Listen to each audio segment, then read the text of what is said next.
taqallah bisyuri wa aliyah. Kami hormati para alim, para sepuh, para sepuh. Alhamdulillah di kesempatan yang berbahagia di bulan Sya'ban, Allah Subhanahu wa taala pertemukan kita bersama-sama majelis, bersama-sama bertolak ilmi, dan semoga kegiatan kita di sore hari ini menjadi salah satu pemberat amal soleh kita di hadapan Allah Subhanahu wa taala. Bapak Ibu yang Allah hormati, tidak lupa salawat dan salam semoga tercurahkan kepada junjungan kita, qurratu a'yunina wa imamuna wa habibuna nabiyuna Muhammad sallallahu alaihi wasallam. Bapak Ibu yang muliakan, alhamdulillah kita berada di bulan-bulan yang mulia. Sejak bulan Rajab, insya Allah nanti sampai bulan Muharram. Karena bulan Rajab ini termasuk arba'atul hurum, 4 bulan yang Allah Subhanahu wa taala muliakan. Di dalam Islam ada 4 bulan yang Allah muliakan, yakni bulan Muharram, Rajab, Dzulqa'dah, dan Dzulhijjah. Sampai-sampai Allah berfirman, "Fala tatimu anfusakum fihinna." Janganlah kalian berbuat zalim di bulan itu. Imam Al-Qurtubi mengatakan berbuat kebaikan di bulan-bulan haram Allah Subhanahu wa taala lipat gandakan pahalanya. Begitu pula berbuat dosa di bulan haram, dosanya lebih berat daripada bulan yang lain. Kemudian kita masuk bulan Sya'ban, bulan di mana Allah Subhanahu wa taala mengangkat amal-amal kita. Walaupun para ulama berselisih pendapat dalam surat Al-Dukhan ayat 3 sampai 5, ada yang mengatakan bahwa penulisan takdir selama 1 tahun takdir sanawi ini ditulis di bulan Sya'ban. Ada yang mengatakan di malam Lailatul Qadar. Yang selanjutnya kita insya Allah akan menemui bulan yang paling mulia, Sayyidus Syuhur, tuannya bulan, di mana bulan ini adalah bulan Ramadan. Ramadan ini sebagai hakikat seperti pasar kebaikan. Bagi orang yang modalnya sedikit, pasti dia tidak akan mendapatkan apa-apa tatkala belanja di pasar yang sangat besar, yaitu Ramadan. Maka mari di bulan Ramadan ini, sebelum kita masuk Ramadan, kita persiapkan bekal sehingga tatkala Allah Subhanahu wa taala membuka pasar-pasar kebaikan di bulan Ramadan, kita termasuk orang yang mampu membeli dengan harga yang sepantasnya. Berbeda orang yang mungkin tidak punya modal, yang mungkin hanya ingin mencari yang gratis, karena biasanya barang yang gratis itu nilainya tidak lebih besar daripada barang-barang yang dibeli dengan harga yang kita punyai, harga yang mungkin mahal. Insya Allah di bulan Syawal juga bulan mulia, karena Nabi mengatakan barang siapa yang berpuasa 6 hari di bulan Syawal, kasyamidah, pahalanya sama dengan puasa 1 tahun. Kemudian masuki bulan Dzulhijjah, ini juga bulan haram. Kemudian Dzulqa'dah bulan haram, Dzulhijjah bulan haram, yang terakhir adalah bulan Muharram. Maka dari Rajab sampai Muharram ini adalah bulan-bulan yang utama. Bapak Ibu ingkang kula muliakan, sebagaimana materi yang akan kami sampaikan tentang sejarah Isra Mi'raj dan keutamaan bulan Sya'ban, bahwa Isra Mi'raj ini adalah hiburan yang Allah Subhanahu wa taala berikan kepada nabinya, berikan kepada Rasulullah sallallahu alaihi wasallam. Karena Nabi mengalami ujian yang menumpuk, ujian yang ini terus-menerus, ujian yang Nabi SAW ini mendapatkan sejak tahun 7 kenabian, dimulai dari Isra Nabi SAW wa ahli baiti, dimulai dari Nabi Muhammad SAW dibaikot karena ra'at risul intisar Islam fil qabail azam ala qatli Nabi SAW. adalah orang-orang Quraisy melihat perkembangan dakwah Nabi ini, dakwahnya berkembang besar sampai kepada kabilah-kabilah, maka orang Quraisy mempunyai niatan, mempunyai anjang untuk membunuh Nabi Muhammad sallallahu alaihi wasallam. Fa salatu wa ahli baiti fi sibbi wa mana'u an al-azab wattafaqu alla yaqbalu lahum sulhan abada. Akhirnya mereka orang-orang Quraisy yang dikotori oleh Abu Jahal dan saudaranya, itu pamannya, itu Walid bin Mughirah, mulai memboikot Nabi.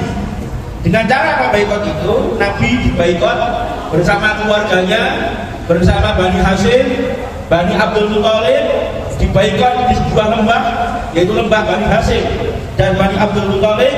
Mereka melarang orang-orang Quraisy untuk jual beli kepada Bani Hashim dan Bani Abdul Muthalib. Dan mereka sepakat tidak akan menerima perdamaian selamanya illa idza aslamu al-nabiyya lil qatli, kecuali Bani Hashim dan Bani Abdul Muthalib menyerahkan Nabi Muhammad untuk mereka bunuh. Bapak Ibu yang semoga dirahmati oleh Allah Subhanahu wa taala, ternyata pemboikotan ini selama 3 tahun ini, dimulai tahun 7 Nabian, ya 8, 9 dan 10. 3 tahun, 3 tahun ini boikot itu. Maka Nabi memerintahkan para sahabat untuk hijrah ke negeri Habasyah yang ketiga, yang kedua. Yang pertama bin Utsman bin Affan bersama istrinya Ruqayyah, ternyata cuma bertahan 3 bulan. Kemudian di tahun 7 kenabian, Nabi memerintahkan Ja'far bin Abi Thalib bersama para sahabat untuk menyelamatkan diri hijrah ke negeri Habasyah. Habasyah ini masuk wilayah Eritrea dan Ethiopia, negeri tengah Afrika. Karena Afrika itu dulu, Afrika Utara ini, peradabannya lebih baik daripada peradaban Arab. Karena negeri Ethiopia itu di bawah Imperium Romawi, agama itu Nasrani. Maka Kaisar Romawi memerintahkan Raja Habasyah yang namanya Abraha, itu Malik al-Habasyah, untuk menjadi gubernur di Yaman. Karena Yaman menjadi daerah kekuasaan Romawi. Tatkala Abraha membangun gereja yang megah, ternyata tidak sedikit yang mendatanginya. Tatkala diteliti oleh Abraha, ternyata orang-orang Arab ini lebih tertarik untuk datang ke Ka'bah, sehingga Abraha marah. Kemudian Abraha dengan pasukan bergajah menyerang Ka'bah karena iri dan dengki. Maka Arab itu, utamanya negeri Hijaz itu, dulu dalam kondisi yang sangat buruk. Sebagaimana Allah mengatakan, "Walladzi ba'atsa fil ummiyina rasulan." Dan dialah Allah yang mengutus seorang nabi kepada bangsa yang ummi. Bangsa ummi apa? Bangsa yang tidak bisa baca dan tulis. Maka negeri Hijaz itu negeri yang tidak pernah dijajah. Beda dengan Syam dan Yaman, sama-sama Arab, beten. Yaman itu makmur, Syam juga makmur. Tapi negeri Hijaz, satu, masyarakatnya SDM-nya rendah. Yang kedua, sumber daya alamnya minim, sehingga Imperium Romawi dan Persia tidak pernah melirik negeri Hijaz, negeri yang jahiliyah, di mana Nabi lahir, negeri yang paling gelap. Tapi ternyata tatkala Islam datang, tatkala Al-Quran menjadi pedoman mereka, ternyata negeri yang paling gelap itulah nanti yang menutup 2 imperium besar, Romawi dan Persia. Karena dengan Islam itulah Allah mengangkat derajat. Bapak ibu-ibu ingkang kula mulyakaken, kembali Nabi mengalami masa sulit, masa di mana beliau diboikot. Di dalam memboikot kita ini, Nabi hanya makan daun-dedaunan. Maaf, sampai buah hajat beliau mirip kotoran binatang ternak. Sampai-sampai saat bin Abi Waqqas, beliau tatkala buang air kecil, ternyata beliau melihat sesuatu yang mengkilap. Ternyata setelah dilihat, walaupun sudah kena air seni beliau, ternyata sepotong kulit unta. Beliau bersihkan dan beliau makan. Karena memang hari yang sangat berat 3 tahun Nabi di boikot. Itu tahun berapa? Tahun 7 sampai tahun 10 kenabian. Ternyata selesai di boikot, Nabi mengalami ujian yang lebih daripada pemboikotan. Di bulan Sya'ban, bulan apa? Sya'ban, Nabi kehilangan pamannya Abu Thalib karena pamannya sudah tua, diboikot, tambah kesehatan beliau menurun, sakit-sakitan, keluar dari pemboikotan, Abu Thalib meninggal. Selang 1 bulan, di bulan Ramadan, istri beliau yang tercinta Khadijah meninggal. Nabi hidup dengan Khadijah 25 tahun dan Nabi tidak pernah menikah dengan seorang wanita selagi Khadijah masih hidup. Maka ibu kalau ingin apa-apa buat nikah melengit dengan pelajari sirahnya Khadijah. Kenapa Khadijah itu sangat mulia ya, sangat dicintai Nabi sampai membuat cemburu Aisyah radhiyallahu anha, padahal Aisyah belum pernah melihatnya dan belum pernah ketemu. Sampai-sampai Nabi selama 25 tahun hidup dengan Khadijah, beliau belum pernah menikah dengan seorang wanita selama Khadijah masih hidup. Kalau Khadijah umur 40 tahun menikah dengan Nabi, berarti Khadijah wafat di usia 65 tahun. Tapi dengan menggali ibu, Khadijah itu nikah usianya 40. Dan Nabi punya anak dengan Khadijah itu 6.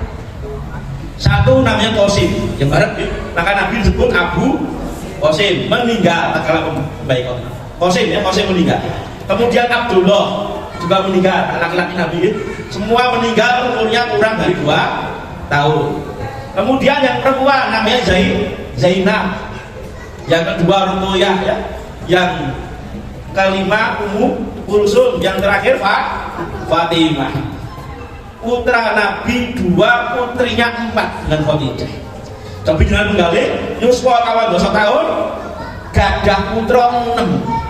Saniki ibu-ibu usia 40 tahun ke atas hamil ya, diomnya beda ya. Ibu, sini beda ya, 40 tahun dia anak ya. Kita nggak bisa bayangkan, Khadijah aja 40 tahun, anaknya 6. Dan dengan hamil usia 40 tahun, sing disini bujune ya, salahmu ini. Bapak ibu-ibu ingkang kula mulyakaken, di bulan Sya'ban pamannya meninggal, di bulan Ramadan istrinya meninggal. Saya ingin bertanya ibu-ibu, mahar Nabi dengan Khadijah berapa? Padahal Khadijah itu yang melamar Nabi. Dengar nikah itu dilamar mau lamar? Dilamar. Khadijah melamar Nabi lewat teman setia beliau yang namanya Nafisah. Berapa mahar Nabi kepada Khadijah? Maharnya 20 ekor unta. Ternyata setelah diteliti 20 ekor unta itu ternyata sumbangan dari paman-paman beliau. Karena beliau anak yatim dan Nabi itu miskin. Nabi itu miskin karena Nabi cuma karyawan di antara karyawannya Khadijah. Khadijah punya banyak karyawan, satu karyawannya adalah Rasulullah. Maka Nabi kalau menikah dengan Khadijah, beliau mendapatkan sumbangan 20 ekor unta. Walaupun Nabi ada, tapi nggak sebanyak yang disumbang oleh paman. Ini ada pelajaran mahal dalam pelajaran sirah ini. Apa pelajaran yang bisa kita ambil? Coba dengan perhatikan, satu ekor unta nih, paling tidak ya harganya 30 juta. Masuk kalau bisa pilih. Dan 30 ping 6 kita mari, ping 20 600 juta. Ya. 60 juta. 30 kali 20 600 juta. Saya tanya ibu-ibu, mahalnya berapa bu? Ini yang kadang-kadang oleh seorang ulama menganalisa banyaknya perceraian di Indonesia ini bisa jadi karena kurang menghormati seorang wanita. Mahalnya cuma ada waktu sholat, seperangkat alat sholat. Apa meneh mahalnya cuma seperangkat alat mandi, ya? Seperangkat alat mandi. Kenapa banyak pernikahan? Kenapa banyak perceraian? Karena wanita itu bisa cerai. Kalau dalam istilah fikih namanya khulu. kalau tidak suka dengan suaminya bisa mengembalikan kompensasi mahar. Tidak cuma seperangkat alat sholat, karena dengan kembalikan ini malah ditambah satu saking ini muncul kali suaminya. Maka ini pelajaran mahal bagi kita. Kalau kita punya anak laki-laki, tolong dibantu maharnya, diberi mahar yang banyak sebagai bentuk penghormatan pada seorang wanita. Kalau punya anak laki-laki mau menikah, tolong dibantu mahar. Sebagaimana paman-paman Nabi membantu mahar untuk keponakannya. Berbeda kalau kita punya anak perempuan, karena sebaik-baik perempuan itu perempuan yang barokah ini perempuan yang mudah maharnya. Kita beri pengertian kepada anak kita menerima apapun pemberian. Tapi kalau punya anak laki-laki, kalau ingin dihargai di tengah-tengah keluarga wanita, tolong dibantu mahar. Kembali lagi, nah, anak laki-laki tolong dibantu maharnya. Jangan seperti ibunya dulu, cuma seperangkat alat sholat. Tapi juga menggali mahare pom bensin, gitu. Nah jembaliknya akhir lah, bukan cerai benar, membaliknya pom bensin, membalikan kompensasi mahar. Jangan seperti yang gabrak itu, mahare malah kain kafan. Saat ini malah singin mahare dimoli, minyak loh, minyak goreng. Maka di bulan Sya'ban ditinggal wafat pamannya, di bulan Ramadan ditinggal wafat istrinya. Maka disebut amul husni, tahun-tahun kesedihan. Kemudian di bulan Syawal, ini bulan Syawal ya. Kemudian di bulan Syawal Rasulullah Shallallahu Alaihi Wasallam beliau berdakwah ke Taif. Kemudian Taif, karena nggak mungkin Nabi berdakwah di Mekah, karena sudah tidak punya lagi yang membela selalu membantu Nabi, karena Nabi sudah tidak punya paman yang selalu membela Nabi. Dakwah ke Mekah ini sudah ditutup, maka Nabi mencari alternatif lain sebagai tempat untuk bisa berdakwah. Maka beliau ke Taif. Taif itu jaraknya 70 kilo dari kota Mekah, naik di daerah perbukitan teng Taif.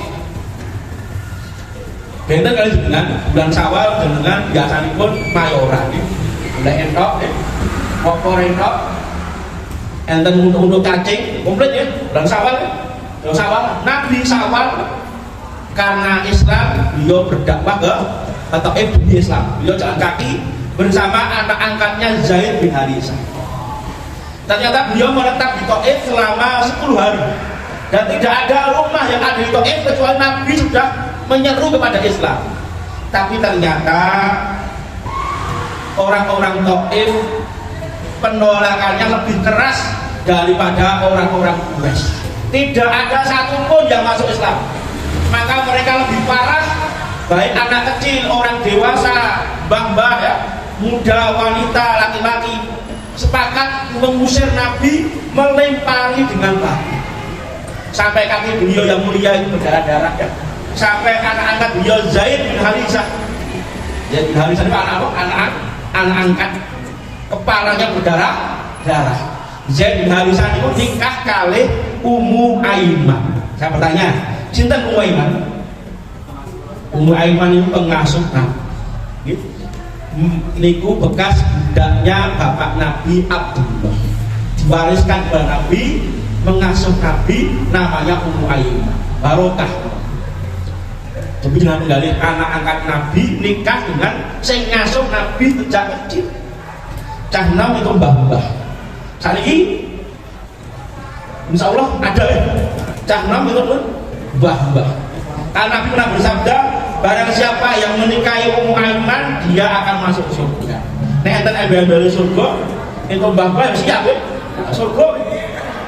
Buktinya apa? Dari pernikahan Zaid dan Zaid bin Harithah dan Ummu Aiman itu, nah Zaid bin Harithah gak ada putra, mbah-mbah hamil gitu, gak ada putra.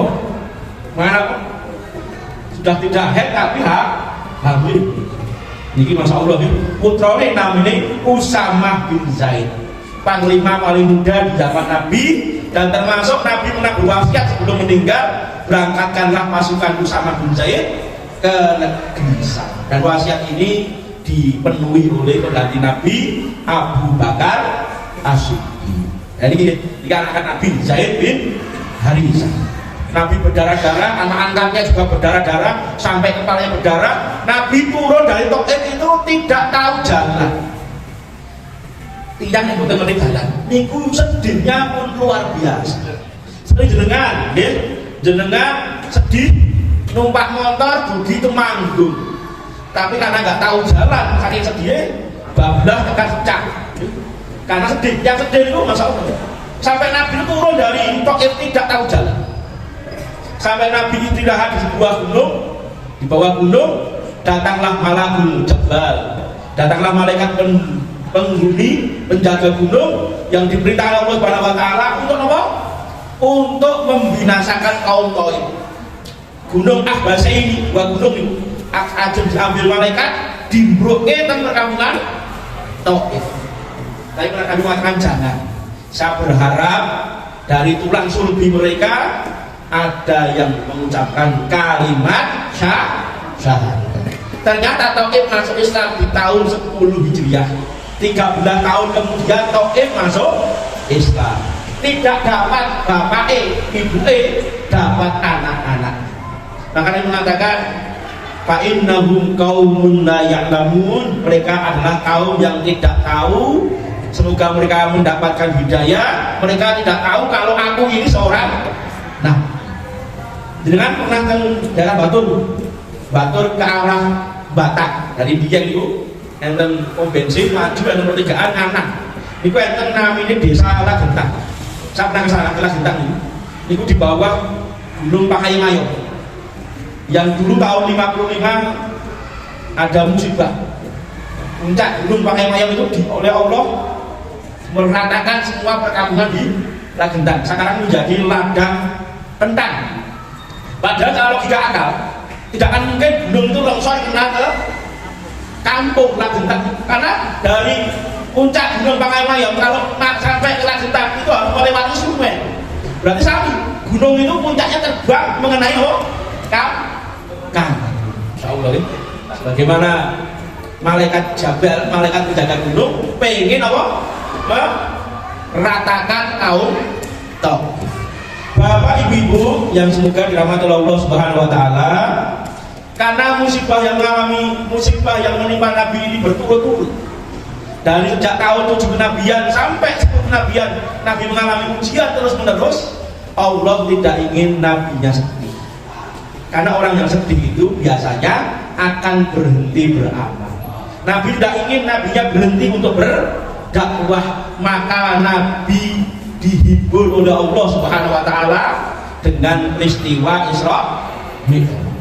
Walaupun para ulama berselisih pendapat tentang kapan Isra Mi'raj, ada yang mengatakan di bulan Rajab, ada yang mengatakan bulan Ramadan, ada yang mengatakan di bulan Rabiul Awal. Kalau kaum muslimin di Indonesia rata-rata memperingati Isra Mi'raj di bulan Rajab. Tahunnya juga para ulama ahli sejarah berselisih. Ada yang mengatakan sebelum kenabian, ada yang mengatakan pendapat yang paling kuat adalah 1 tahun sebelum Nabi hijrah.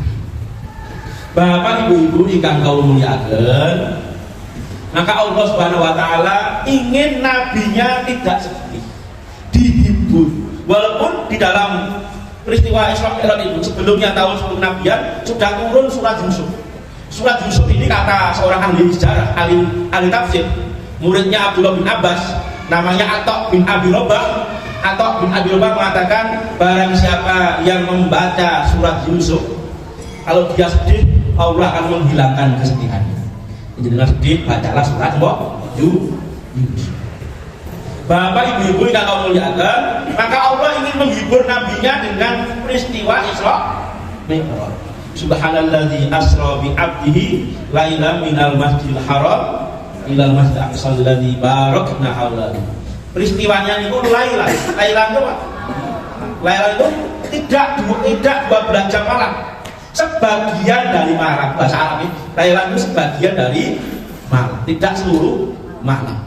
Allah ingin menghibur Nabi, maka jadi kita memiliki kalau menjelaskan sedih biasanya pun dengan karena sedih, jadi dengan kurang piknik. Nabi dihibur dengan piknik.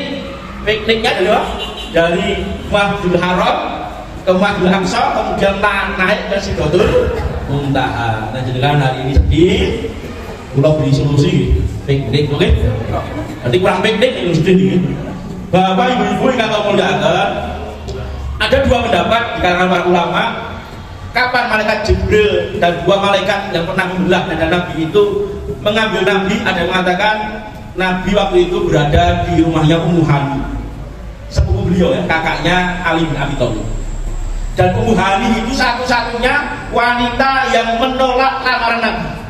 Nabi itu pernah menolak pinangan wanita, tapi Nabi juga pernah ditolak pinangannya. Maka Bapak yang dulu pernah ditolak pinangannya jangan sedih.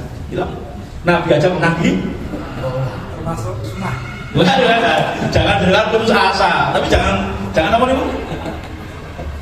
Jangan CLBK nanti ketemu berapa tahun kemudian malah cinta lama bersemi kembali, malah maksiat berdoro reonina, gitu. Bapak ibu-ibu yang kau muliakan, kenapa Ummu Hani itu menolak pinangan Nabi? Karena Ummu Hani tatkala menjanda, beliau punya banyak anak. Maka mengatakan, ya Rasul, saya adalah seorang wanita yang punya anak. Dia ingin fokus untuk didik putra putri. Maka Ummu Hani menolak pinangan. Maka istri Nabi yang terakhir kali menikah dengan Nabi adalah Maimunah binti Haris, adik dari istrinya paman Nabi Abbas bin Abdul Muthalib, adiknya Ummu Fadl ya. Namanya Maimunah binti Haris. Saya bertanya ibu-ibu, saat dulu nyebutnya 11 orang istri Nabi, jangan bisa menjawab, insya Allah dapat hadiah boleh. Yang ngasih hadiah panitia ya. Ada disebut dari Khadijah sampai Maimunah. Apa lu Bu? Tapi ini artis Korea apa lu Bu?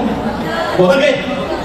Semoga ibu-ibu sing tak mriki boten enten sing nonton film layangan pedhot, gitu. Layangan apa? Layangan Bu.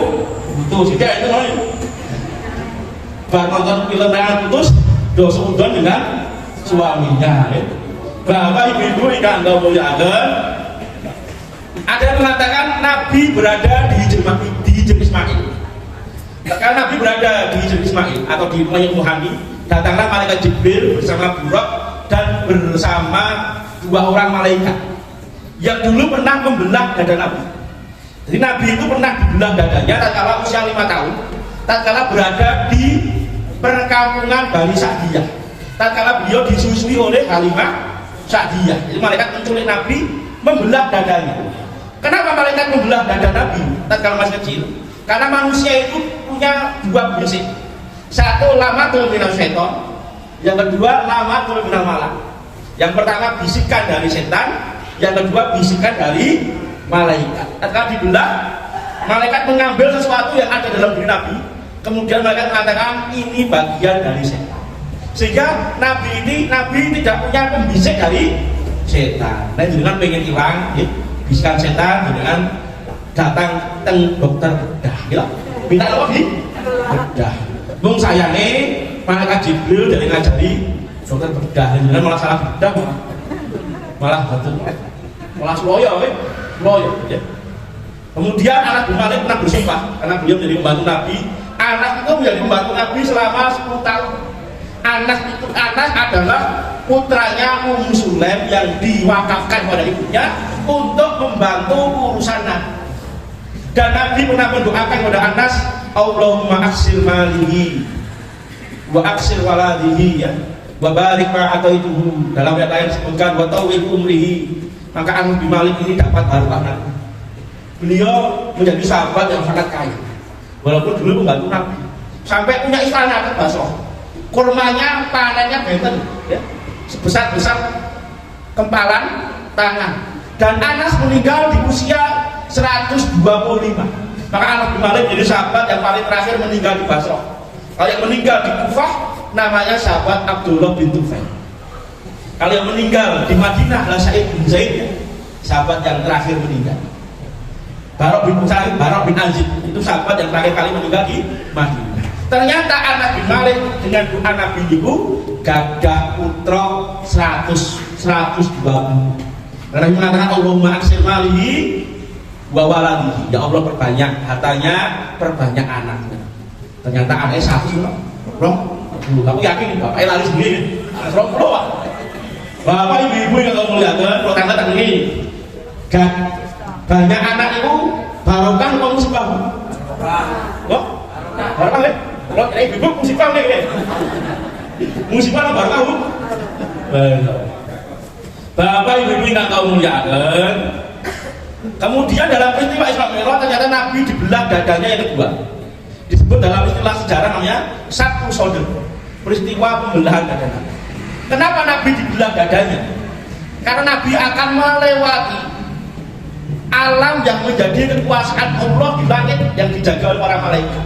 Dan nanti Nabi juga akan berjumpa dengan Allah Subhanahu wa taala di Sidratul Muntaha. Maka orang yang bisa berjumpa dengan Allah, bisa naik ke langit adalah orang yang paling bersih hati. Maka Allah Subhanahu wa taala ingin menguatkan hatinya dengan peristiwa pembelahan dada yang kedua kali. Kemudian Nabi Muhammad SAW oleh Jibril naik buruk. Para ulama mengatakan buruk itu lebih kecil daripada kuda, lebih besar daripada bigol. Bigol itu apa? Peranaan antara keledai dan kuda. Maka kalau Nabi ingin menaiki buruk, ternyata buruk itu buatan anteng, tidak tenang. Buruk itu bergerak-gerak. Maka Jibril mengatakan diam ya buruk. Ma raqiba ahadun akram min Muhammadin sallallahu. Karena tidak ada orang yang lebih mulia yang menaikimu kecuali Muhammad sallallahu alaihi wasallam. Baru buruk itu tenang. Padahal buruk itu binatang yang tidak punya akal. Diperintah karena Allah Subhanahu wa taala dia taat samina wa atau. Tapi manusia yang punya akal kadang-kadang diperintah Allah untuk taat pada Quran dan As-Sunnah, jawabnya samina wa tafakarna. Saya dengar, tak pikir-pikir saya berarti ora penak apa? Tidak. Buruk yang tidak punya akal aja beliau taat. Kemudian dari Mekah Nabi mampir ke Madinah.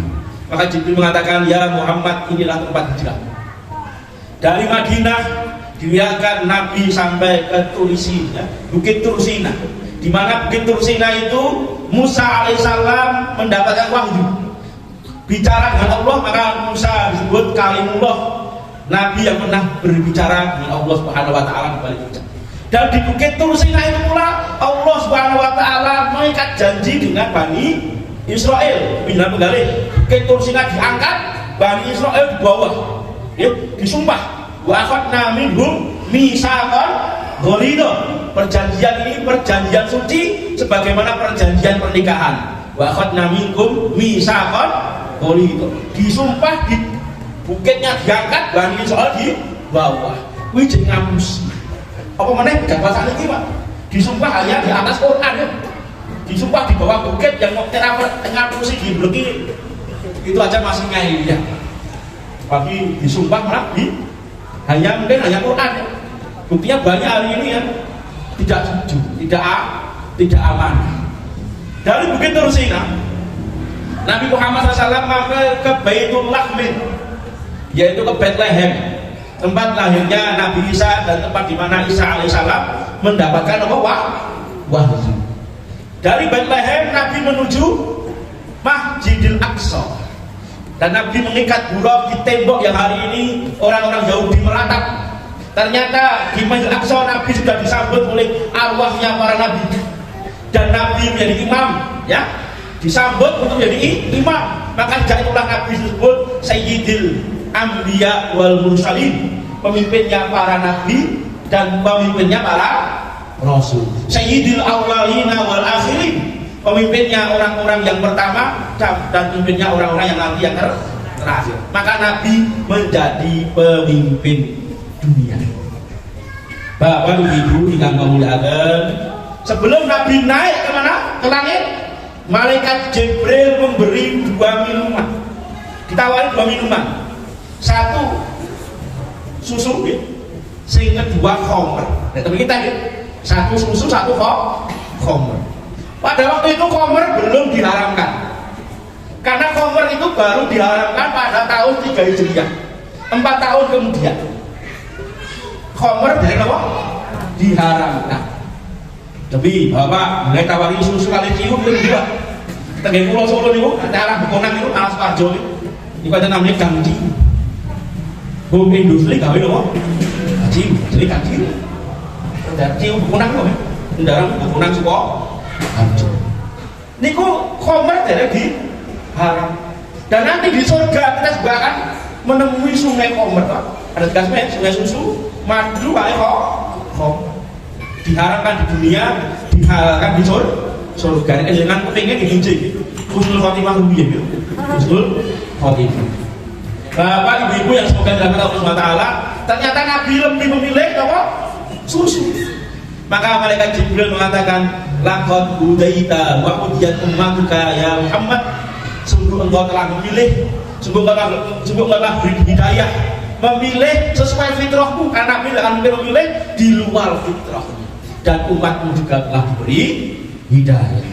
Kemudian Nabi naik ke langit pertama, ternyata di langit pertama dicegat oleh malaikat. Man, siapa ini? Ana Jibril, wa man ma'aka? Siapa yang bersamamu? Muhammad sallallahu alaihi wasallam.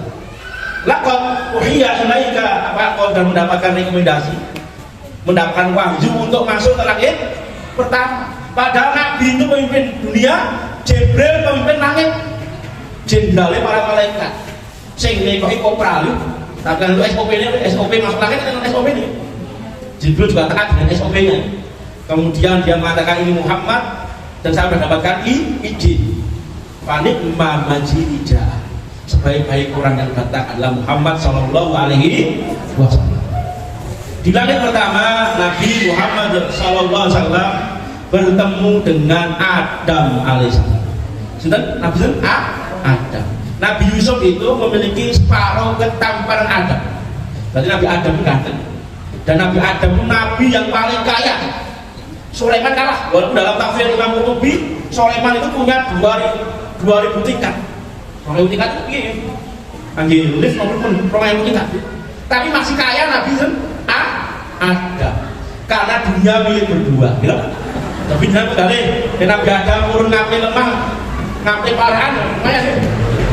Adam itu kali-kali dunia milik berdua. Itu aja Nabi Adam lalu arubana gulam na'usana wa ilam takfilana wa tarhamna lanakunana minal khosirin. Ya Allah, sesungguhnya saya mendolimi diri saya dengan dosa dan maksiat.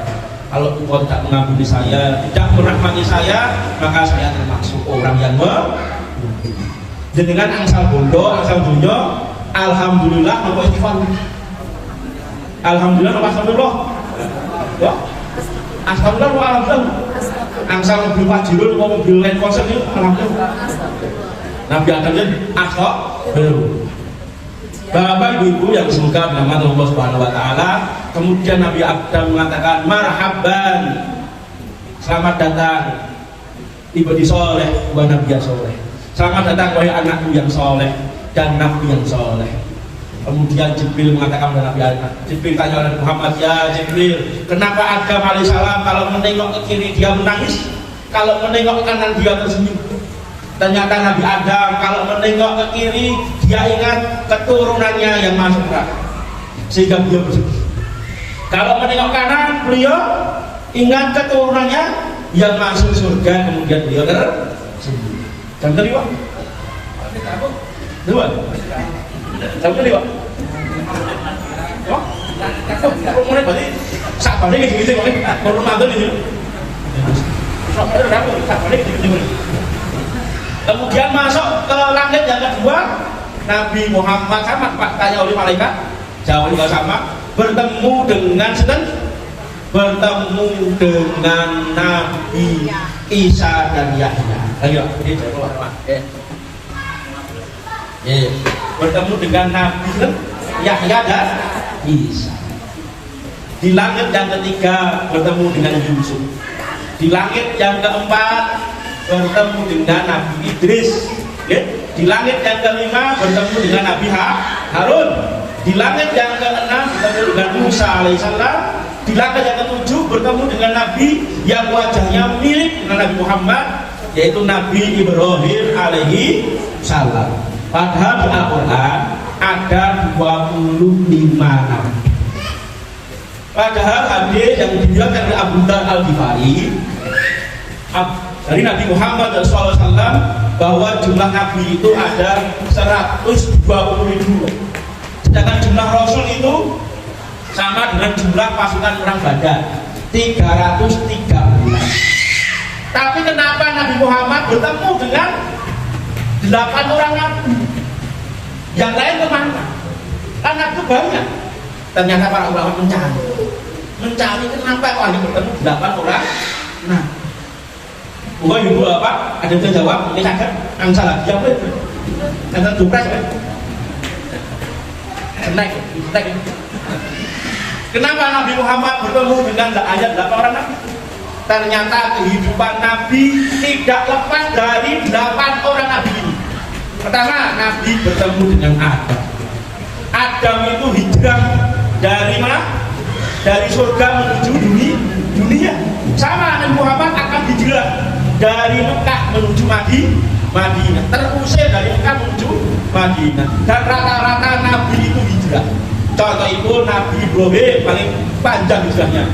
Lahir di Babilonia, Irak, hijrah ke Palestina, dari Palestina ke Mekah, balik lagi ke Palestina. Nabi Yusuf lahir dari Palestina, dibuang oleh saudaranya ke sumur, akhirnya dibawa musafir sampai ke negeri Mesir. Sami Nabi Musa hijrah dari Mesir ke Palestina membelah Laut Merah. Sami belum hijrah dari Solo ke Madinah. Tadi hijrah jam.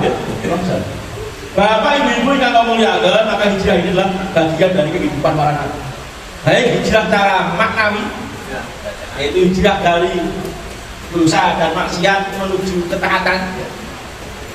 Baik hijrah secara jasad, berpindah tempat, ya Masya Allah.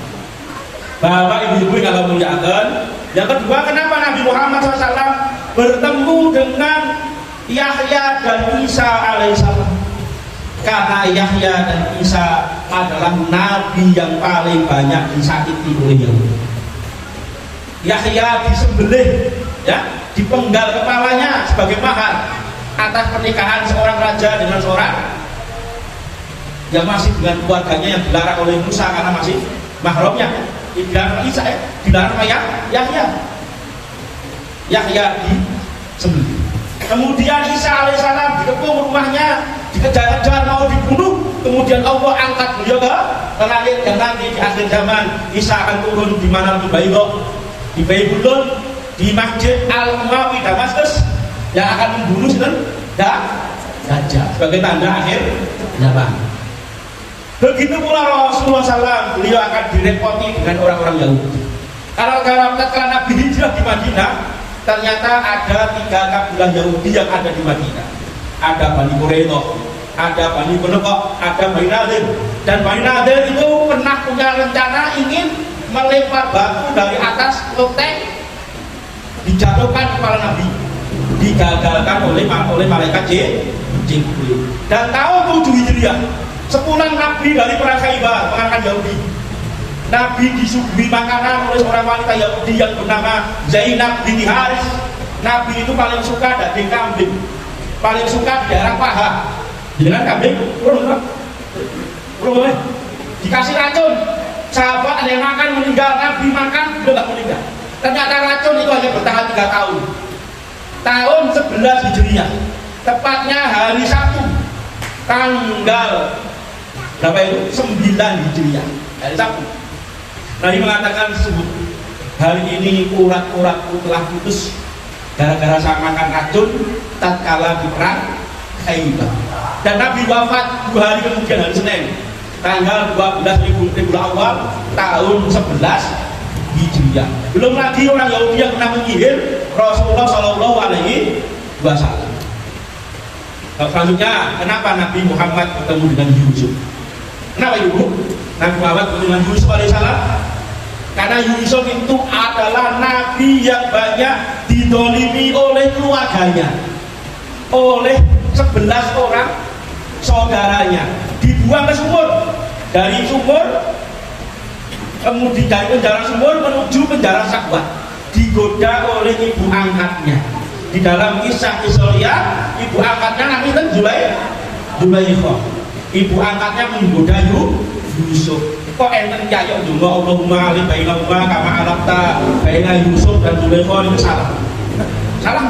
Karena tidak ada cerita dalam Quran hadis Nabi Yusuf nikah kali Zulaikha. Ya. Adanya apa? Adanya Zulaikha ingin mengajak mesum, maksudnya pengantin mesum barang ya.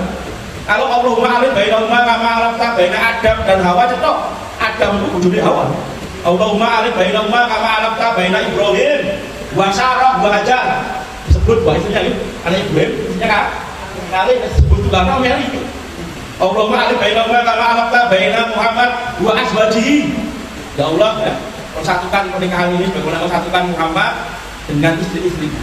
Allahumma ali bainahuma kama alafta baina Ali wal Fatimah. Itu Ali bojone Fatimah. Allahumma ali bainahuma kama alafta baina Yusuf wa Zulaikha. Ini tasih banyak perbincangan ya, perbincangan antara Zulaikha menggoda itu Yusuf. Sama, Nabi akan banyak didolimi oleh keluarganya, dan yang paling mendolimi Nabi adalah Abu Lahab. Abu Lahab sampai Allah abadikan dalam satu Quran surat Al-Lahab atau surat Al-Masad, yang suratnya pendek, isinya adalah laknat kepada Abu Lahab. Padahal Nabi dan Abu Lahab saking cinta. Yang jelas saya jawab tak paling hadiah nih sama Allah. Tak kata kurma apa Nabi. Allah zaman. Dua orang anak Nabi menikah dengan dua orang anak Abu Lahab. Ya loh. Saking cintai Nabi dan Abu Lahab. Di sana siapa dua anaknya Abu Lahab yang menikah dengan anaknya Nabi? Tahu belum? Ya kalau tak tahu cerita yang terus gitu apa gitu pemeran itu apa? Insya Allah penting. Ada yang tahu siapa? Jadi dua orang anak Nabi yaitu Ruqayyah dan Ummu Kulsum menikah dengan dua orang anak Abu Lahab, yaitu Utbah bin Abu Lahab dan Utaibah bin Abu Lahab. Kemudian dua orang itu menceraikan semua anak Nabi, kemudian dinikahi oleh Utsman bin Affan. Utsman menikahi Ummu Kulsum, ya, Ruqayyah meninggal menikah dengan Ummu Kulsum. Maka disebut Dzunuraini, orang yang memiliki dua cahaya. Selanjutnya di langit yang keempat, Nabi bertemu dengan Nabi Idris. Kenapa bertemu dengan Idris alaihissalam? Ternyata Allah angkat derajatnya Idris alaihissalam. Wa rafa'nahu makanan aliyah. Dalam Maryam, Allah angkat derajat Idris di tempat yang tinggi. Sama Nabi. Wa rafa'na laka dzikrak. Dalam Al-Musyirah, Allah angkat penyebutan nama Muhammad sallallahu alaihi wasallam. Menurut survei, nama yang paling banyak dipakai di dunia itu nama Ahmad dan Muhammad. Kemudian kenapa Nabi Muhammad SAW bertemu dengan yang kelima, Nabi Harun? Karena Harun itu Nabi yang lemah lembut, Nabi yang penyayang. Maka dalam surah Ali Imran Allah mengatakan, "Fabima rahmati minallah linta lahum." Kalau bukan rahmat Allah, Allah perintahkan nabinya untuk bersifat apa? Lemah. Kalau Nabi itu keras, hatinya keras, maka para sahabat akan menyinggung. Maka Allah berikan oleh nabinya seorang nabi yang penyayang sebagaimana Nabi Harun. Yang keenam, kenapa Nabi Muhammad bertemu dengan Musa alaihissalam? Ternyata Musa adalah nabi yang paling banyak mendapatkan pujian dari Allah Subhanahu wa taala. Sampai-sampai Nabi Muhammad mengatakan, "Rahimallah akhi Musa." Semoga Allah Subhanahu wa taala merahmati saudaraku Musa. Laqad udina, ya. Sungguh dia diuji oleh Allah faksar dengan ujian yang banyak, fasobaro, dan dia bersabar. Kurang sabar nopo Musa. Nah, Bani Israil itu wong aneh. Jaluk makanan, minuman tanpa kerja, diberi mana dan salwa. Salwa itu sejenis burung, mana jenis madu, kerja, bisa makan, bisa minum madu. Masya Allah. Ini menang ya. Kita makan salwa kali mana kurang. Kalau dia ada sayuran mumet Nabi Musa ini. Maka Nabi Musa itu nabi yang banyak direpotkan oleh orang Yahudi, orang Bani Israil. Maka Nabi sama, Nabi Muhammad adalah Nabi yang banyak mendapatkan ujian dari Allah Subhanahu wa Ta'ala. Yang terakhir, kenapa Nabi Muhammad SAW bertemu dengan Ibrahim alaihissalam? Karena Nabi Ibrahim adalah Nabi yang nguri-nguri Ka'bah, yang membangun Ka'bah. Begitulah Nabi, beliau pernah bersabda, "Khudhu anni manasikakum," ambillah dariku tata cara manasik haji. Maka Nabi juga perintahkan umatnya yang mampu untuk melaksanakan ibadah kebaitulah. Bapak ibu dikang muliakan, ternyata sudah jam setengah 6 kurang 21, kurang 10 menit ini sudah melebihi jadwal Bapak Ibu. Minta maaf, ternyata insya Allah di tengah. Insya Allah kapan-kapan kita lanjutkan. Sebagai penutup kami, kenapa Nabi Muhammad itu hidupnya ujian? Sejak kecil nih, sejak di dalam kandungan sudah kehilangan bapak. Abdullah itu meninggal di usia 18 tahun. Berarti bapak Nabi itu kami muda. Kemudian Nabi lahir umur seminggu disusukan kepada Halimah Sa'diyah. Padahal perkampungan Halimah Sa'diyah dengan Mekah itu jaraknya 170 kilo. Belum jadi kan orang tegel. Ada putunya wilayah boleh Semarang di desa ini. Jauh sakit Nabi Masya Allah. Bali merah dibawa ke perkampungan Bali Saidah. Umur 6 tahun ibunya senang diasuh ibunya meninggal. Diasuh oleh kakeknya ternyata tidak lama, cuma 2 tahun. Kemudian diasuh oleh pamannya. Dan coba jalan kembali, Nabi SAW itu tidak punya anak laki-laki yang hidup dewasa. Dan semua anak beliau meninggal di saat Nabi masih hidup kecuali Fatimah. Dan coba jangan bayangkan, sebelum Nabi wafat, baju besi Nabi digade oleh orang Yahudi. Digade cuma dengan harga 20 sok. Satu sok itu paling banyak cuma 3 kilo, yaitu Arba'atul Amdan, 4 mud, ukuran zakat fitrah. Digade hanya sekitar 20 sok. Selama 2 bulan keluarga Nabi boten ngebul daputi. Dengan bayang orang saksi yang ngebul ya iso gak cerai ya. Orang saksi orang ngebul. Yang dimakan cuma aswadai, 2 yang hitam, kurma kalian air sampai Nabi wafat. Saya bertanya kenapa Nabi ujiannya banyak? Kenapa Nabi ujiannya banyak? Ternyata dijawab oleh para ulama. Kenapa Allah ini ujian belum selesai diganti ujian yang lain? Supaya Nabi tawakalnya hanya kepada Allah Subhanahu wa Ta'ala. Nyaman dalam perlindungan pamannya, ternyata sebelum kenabian pamannya wafat. Nyaman dengan istrinya, ternyata Khadijah meninggal.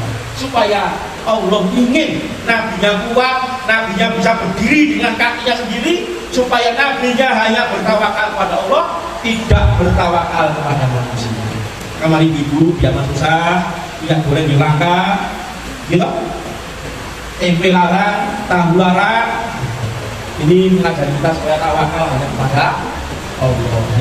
Mari kita orang-orang yang memiliki kekuatan pasrah bersandar pada zat yang tidak butuh sandar. Karena Allah hanya ingin nabinya bersandar pada pertolongan Allah Subhanahu wa Ta'ala. Mungkin ini karena saya juga menguji ada rapat apa?